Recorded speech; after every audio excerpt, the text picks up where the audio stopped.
The agenda this week got advice from Prime Minister Trudeau's economic go-to guy, put placebos to the test, checked in on improving Aboriginal health outcomes, and examined whether the new U.S. president's proposed budget could mean uncharted waters for the Great Lakes.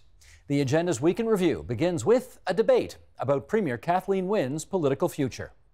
Back in 1994 in Ontario, Bob Rae's government was toast. And his kids said, "Dad, you're toast. You're going to get defeated." And my problem is that that same mood seems to be permeating, certainly outside of the Greater Toronto Area. And now with the polls in Toronto, it's really very scary. And the fact is that, I mean, you've talked to some caucus members, I've talked to caucus members, and when more and more of them realize I'm maybe going to lose my job, the discussion is going to get more intense. Unfortunately, really, the fact is the party is out of time. Either they decide that they're going to have a leadership convention in September, or Kathleen is going to lead the party into an election. I hope she wins. I don't think she will, and she will have to step down after. And so the question that she has to confront, all alone, walking in the snow, is, in the best interest of the many, should the one set her interests aside? Tim, you are her co-chair. Yep. For the upcoming campaign. Have you ever had that conversation with her? No, and no need to. Not a fair weather friend of the Premier. My view is both as a, and let's understand one thing, right? I actually didn't support her in the leadership. I didn't know her at the time. I came to support her and see her up close, and phenomenally by far, thank frankly God that we did elect her as the leader of the party at the time, because she is doing a great job for the province and a great job as the leader of the party. And so, I have had those conversations with leaders, and I don't see the need to have it with her. Because when I kind of look at the, the record of that she's assembling and the things she can do and has done, I think she's got a phenomenal. And so I disagree with phenomenal chance of winning the next election. And I think I disagree with Greg, who's clearly, more influenced by the vagaries of today's poll than the prospects of what could be, which he used to be like, unfortunately. No. And Tim, look, I am not a fair weather friend, and I did support Kathleen in the leadership race, and I think she has worked very hard and done a great job. I'm just analyzing the harsh and unhappy political realities that my party confronts, and it's not all about protecting the interests of the leader. It's about what's in the best interests of the party. Of course it is. As you look at what's in the best interest of the Liberal Party right now, which I know is something that doesn't come naturally to you. It's hard for some of us in this room, trust me. It'll make you feel good. What comes to mind? So the nice thing about being a centrist party, and particularly the Ontario Liberals, is that you're not hamstrung by principle and fiscal responsibility. You can do, and the Liberals have done, really big things to try to keep government over the years. And we saw McGuinty do it. There are a lot of people in this province that are either employed by the government, related to someone who's employed by the government, neighbor of someone who's employed by the government. And people who have been employed by the government have been doing really, really well in Ontario. A lot of people have their kids in full-day kindergarten. It was a crazy expensive program, but when people sit and think about it, they go, yeah, Dalton McGuinty gave me, free daycare, basically. So if I were the Liberals, I'd be saying, if you elect another government, you will lose that. You will lose that special status. And now, for taxpayers that aren't employed by the government and that don't have kids in cradle-to-grave programs, it's actually not so great, because they're the ones going to the churches to pay off their hydro bills. But the Liberals are not hamstrung by the kinds of things that you confront as a party on the left or a party on the right. They can, going into an election period, decide, hey, road tolls, yeah, we thought that it was the right public policy thing to do. Oh, we've changed our mind because we saw some polling, and so they're not. That's what Patrick Brown did. They're not reined in by having to stick to print, and their party members will really move with them and do what has to be done. And Kathleen Wynne wants to win. Don't underestimate her want to win, and she'll do what it takes, and she'll look at the polling and see where she can cut and wedge, and she'll... Well, at the risk of incurring the wrath of our good friend Mr. Murphy at the end of the table here, Obviously, there are some people in the Liberal Party who think that she needs to step down in order to refresh the brand in time for the next election. I want to pick up on your comment earlier about timing.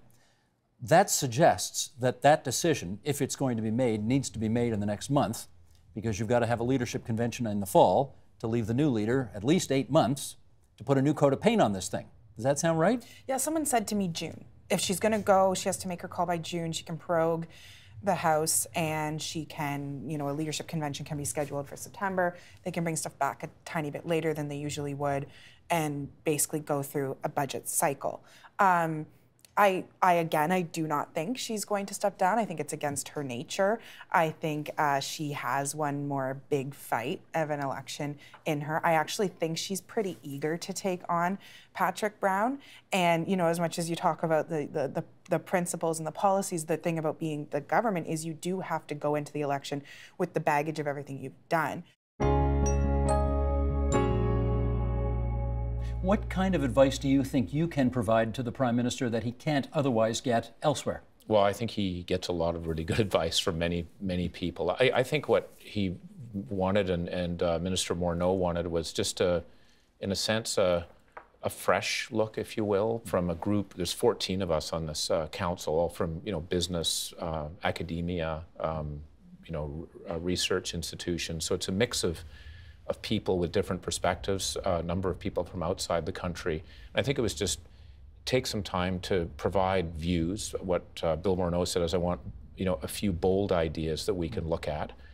They're not necessarily new, but they will help really increase inclusive growth and sort of scour the world, see what other people have done, ask people in Canada what they've seen, what they think should be happening that isn't happening. So it was a very kind of just a fresh, open look. And that's what we've been doing for the last little while. We'll get into some of that advice, but I do need to ask you about the difference between politics and the private sector, because, of course, in the private sector, it's all about the outcome, right? It's all about the result. In the public sector, it's all about the process. I don't want to say it doesn't matter what the result is, but if the process isn't super squeaky clean, boy, oh boy, can you hear about it in the papers the next day. So how do you negotiate your way around those significant differences? Well, I think first of all, Minister Morneau sort of interviewed everyone before they were coming on about, you know, will you have the time? Because it wasn't just a matter of doing it. This is taking a fair bit of time to do it, and that you're going to bring your best thinking to it. And I think what we also talked about is we don't want to be part of a process that just generates something that nothing happens with it. I mean, people want to see, so there's a bit of a discussion about that. How's that going to work? And what we want to do is make sure that we follow all the right processes, if you will, to make sure that it's transparent. People can see what we're talking about. We'll talk about it publicly, what we're doing. We try and get input. But we also wanted to have the comfort to say things that they may not like to hear. I mean, we just want to lay it out. Can you give me an example of that? What's something you urged on them they don't necessarily want to hear? There's I mean, one was around, you know, workforce participation. And so we think that because of our declining workforce, we're going to have a very aging population over the next 15 to 20 years. We need everyone we have to participate to the extent they can.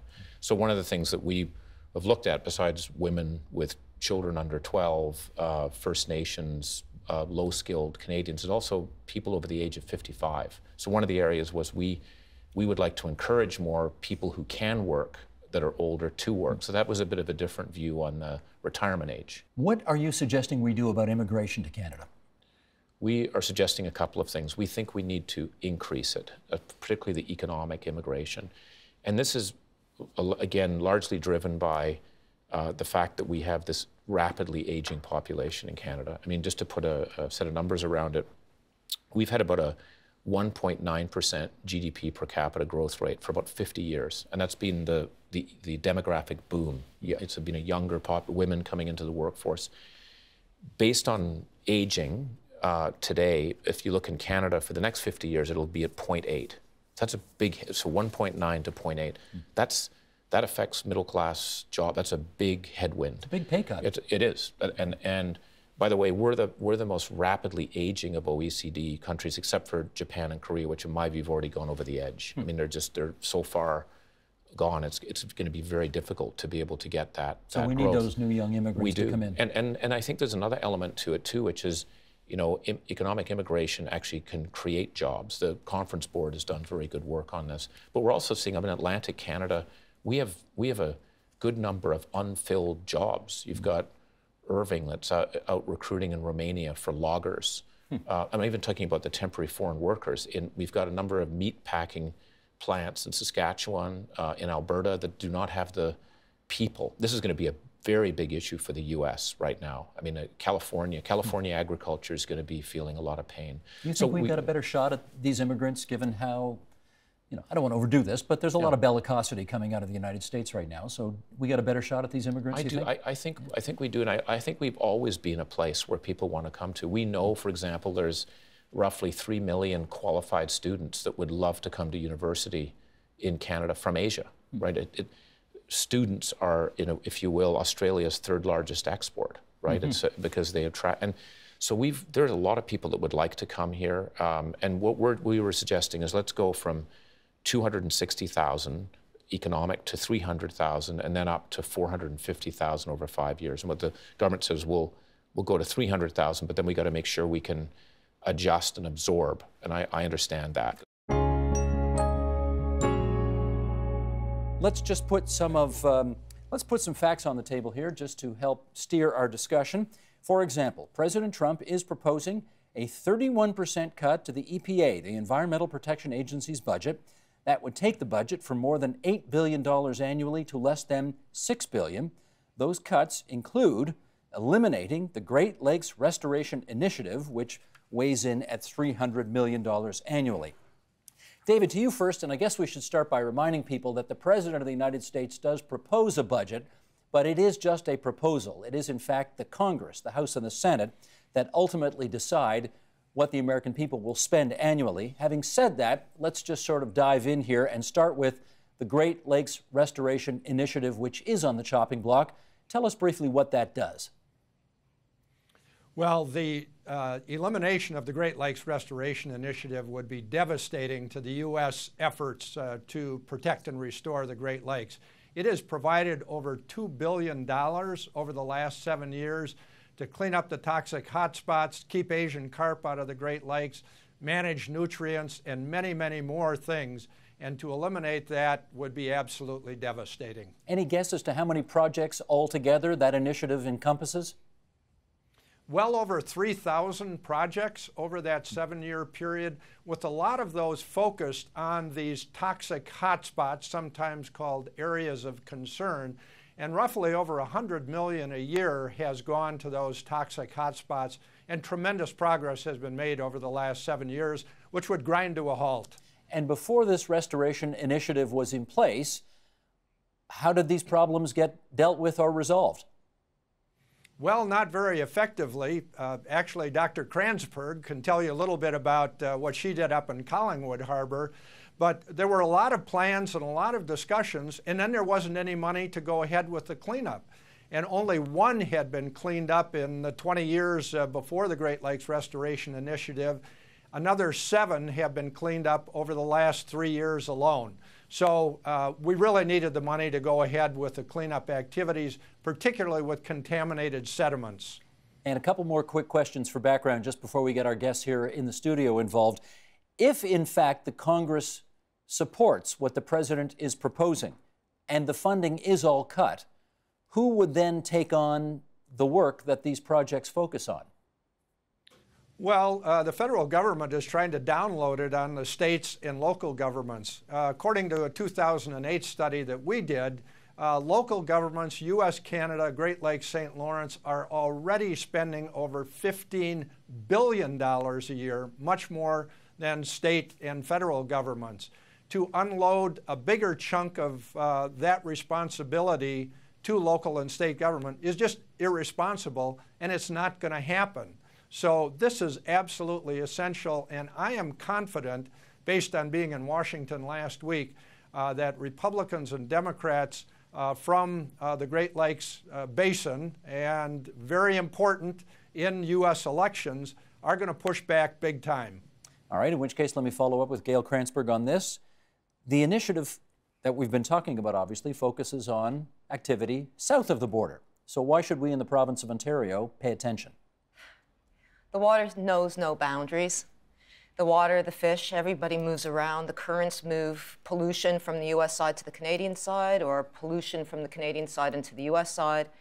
When we have problems like the major drinking water catastrophe in Toledo a few years ago because of the algae that put out these toxins, that could flow right past our front doorstep in Lake Erie. And if the US doesn't step up to the plate to meet the commitments that they've promised, Canada and the United States make commitments together. If the US pulls away, then Canada suffers. Chris McLaughlin, what do you see as the potential economic ramifications if this program disappears? Well, for a Rust Belt city like Hamilton, not to mention all of the US cities that are in similar situations, it's a really cynical and short-sighted move that would detract from the overall economic development strategies of the city. So Hamilton has front and center in its economic plans for the future restoration of the waterfront and the harbor and the water quality itself. They're proposing 1,800 new condo units at Pier 8. Where is that? It's right at the foot of James Street, the main thoroughfare from downtown. Formerly boat storage and Port Authority activities and whatnot. Soon to be 1,800 units, condo units. So without the restoration of the water quality and public amenities, public spaces, that wouldn't have been, you couldn't have dreamed of that 25, 30 years ago. So a major impact on attempts to sort of repatriate this land and reintegrate it into cities. Absolutely. It's such a unique resource to the city as well. It's such a unique area, the bay, that it's gone underappreciated for so long. So we're trying to bring attention back to something special that the city has.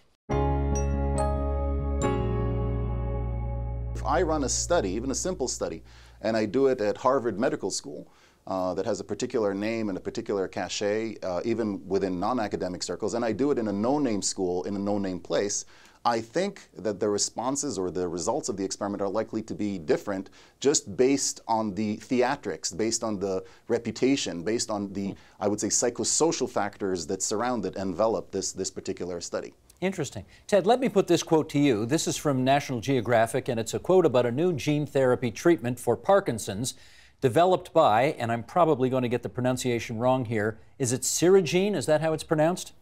That's fine. Yeah. Okay, close enough. Sounds good to me. Sounds good. All right, here we go. Serogene's experimental treatment was to cut two holes, one in each hemisphere of the brain, through a patient's skull and inject the drug directly into the target regions. In April 2013, Serogene announced the results of the trial. Nerturin, I guess that's drug, had failed. Patients who had been treated with the drug did not improve any more significantly than those in a control group who had received a placebo treatment, a sham surgery in which a doctor drilled divots into a patient's skull so that it would feel as if there had been an operation. And I wonder, Ted, if you can help us with some of the ethical issues surrounding a study that goes so far as to include sham surgery. Well, first of all, every patient had to sign an informed consent. An ethics committee looked at that informed consent and made sure that it was honest, transparent, and clear, that it accurately described the risks and benefits. I have to say that I probably would never have gone into that surgery. I wouldn't let my mother in it. But that's because the risk of surgery is high. But apparently the investigators and the ethics committee felt it was an ethical thing. As long as people agree to what's going to happen, there's usually not an ethical barrier. I think that people would say, people can argue and say the risks are too great or the risks are not that great. But in fact, as long as you have informed consent, transparency, respect for people, people can enter an experiment. There's no ethical question in my mind about that surgery. Offer, would you follow up and tell us about one of the patients who participated, a guy named Mike Politich? Very interesting story. This guy had severe Parkinson. He was actually handicapped because of this illness. And after the sham surgery, the placebo surgery, he got up and could walk. One can argue that the reason this particular compound did not beat placebo is because of these specific patients that ruined the statistics because of this dramatic placebo response. I looked at the data of this study and similar studies, And it's looked like in Parkinson, and I'm not sure about other severe illnesses, in Parkinson there is usually a dramatic placebo response. Now, maybe it's because Parkinson involves dopamine, maybe because dopamine is related to the placebo effect. I don't think that we know, but dramatic response to placebo arm. And dopamine naturally occurs in the brain, right? Yes, yes. And in Parkinson, there is less dopamine. There's less dopamine. Yeah. Amir, any view on this sham surgery story we're talking about?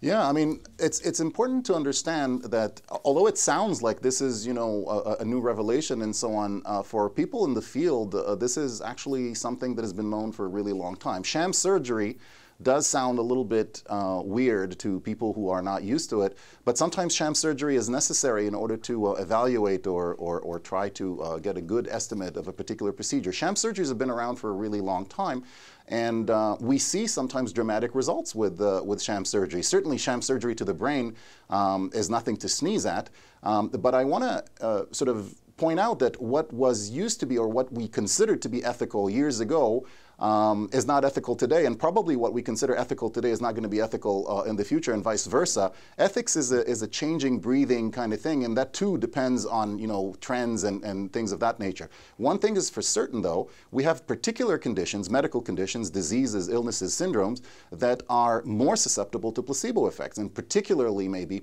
susceptible to sham surgery of particular kinds. Parkinson is one of them, and we've known that for a really long time, including some really interesting research that came out of Canada a few years back and got some very nice coverage about the idea that sometimes when people expect to get a dopaminergic drug, a drug that increases dopamine in the brain, even if they get a placebo, they actually get much better. And the interesting thing about Parkinson's is that you can actually see it in their motor output, in their ability to move around and so on. So it's a very dramatic, striking kind of visual to see people who get nothing, so to speak, although it's not nothing, it's a placebo, which is a really, you know, a real thing. And as a result of this nothing, they actually get so much better. So it's a very dramatic, vivid thing to see. Here's according to a Health Council of Canada report on cultural safety for Indigenous people in urban healthcare, and they say the following. Many Aboriginal people don't trust and therefore don't use mainstream healthcare services because they don't feel safe from stereotyping and racism, and because the Western approach to healthcare can feel alienating and intimidating. For the non-Indigenous people who are watching us right now who may not get what that means, help us understand. Well, you know, it's very true, and unfortunately, many people that access healthcare feel stigmatized. They might experience racism or prejudice, and whether it's perceived or it's real, when you're experiencing it, it's very real. Have you experienced it? I have experienced it. I don't want to get too personal, but if you want to give us an example, I'm all ears. Well, a couple of years ago, I have lupus, and I'm in the health system quite a bit, and I usually get very excellent care, you know.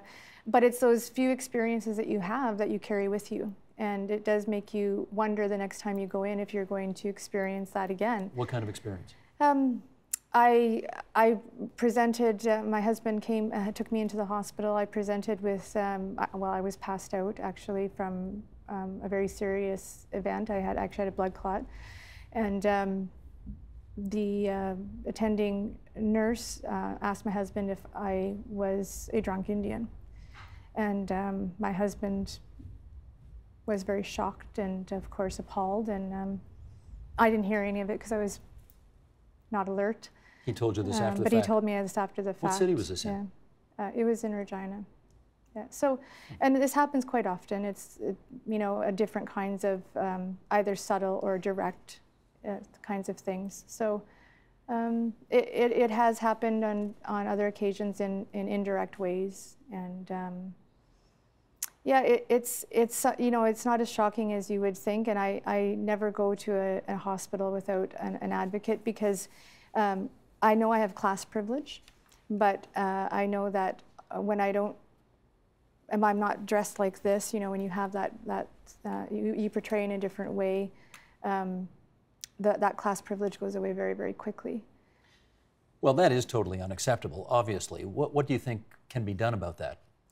I think there's many things. It's not, you know, training is one thing. Training is very important, but also it's really understanding that it's more than just sort of stamp racism out kinds of events. It's understanding the very systemic nature of our system, where our system is, our entire system, justice, health, education, it's built on a colonial model. So these are very deep-seated systemic issues. It's not about individual people. You know, it's not about saying everybody's a racist. They're not. These are very, you know, difficult things to understand because they're systemic things. Our system was built on one of privilege, and so it's not just about Indigenous people. These are systems that are you know, built on privilege around sex and gender and race. I hear you, but I presume, listen, you tell me if I'm wrong, I presume if there were more Indigenous doctors, Indigenous nurses, Indigenous orderlies, if there was more Indigenous presence in the healthcare system writ large, there'd be less of this happening. I mean, that's a reasonable assumption, isn't it? It would help, but you have to realize Indigenous people working in a colonial system is still a colonial system. So you have to start to break down that model, right? And so it takes everybody to do that. Everyone has to understand the system we work in and start to, you know, really decolonize the system, right? Well, here's what the Truth and Reconciliation Commission suggested, because they made several calls to action regarding Indigenous health issues, and among them, let's put this up, Sheldon, establish measurable goals to identify and close the gaps in health outcomes between Aboriginal and non-Aboriginal communities, to provide sustainable funding for existing and new Aboriginal healing centres, to recognize the value of Aboriginal healing practices, and increase the number of Aboriginal professionals working in the healthcare field, the thing I just referred to there. How's the progress been so far on, let's just say, those 4 recommendations? It's slow, but that's part of the mandate of the Institute of Aboriginal People's Health and CIHR writ large. We have to increase the number of health professionals, the number of health researchers, and that's part of our mandate. We also, part of our mandate and something that I'm very committed to is increasing Indigenous knowledge and Indigenous health presence in the medical system. So part of cultural safety is saying, you know, if we believe that there are alternative health measures, so say people say, you know, acupuncture now, right? Why are we not thinking about Indigenous knowledge as part of that in our health system? You know, traditional health measures in our health system. But if I heard you before, would that even matter? If you're still plugging in Aboriginal cultural practices and traditions into a colonial healthcare system, are you no further ahead? But we have to do all of it. You can't just do one piece. And that is the Agenda's Week in Review. You can see all of those conversations in their entirety at tvo.org, on our YouTube channel at youtube.com/theagenda, and now, thanks to our nightly Twitter live stream, on our Periscope page. That's periscope.tv/theagenda.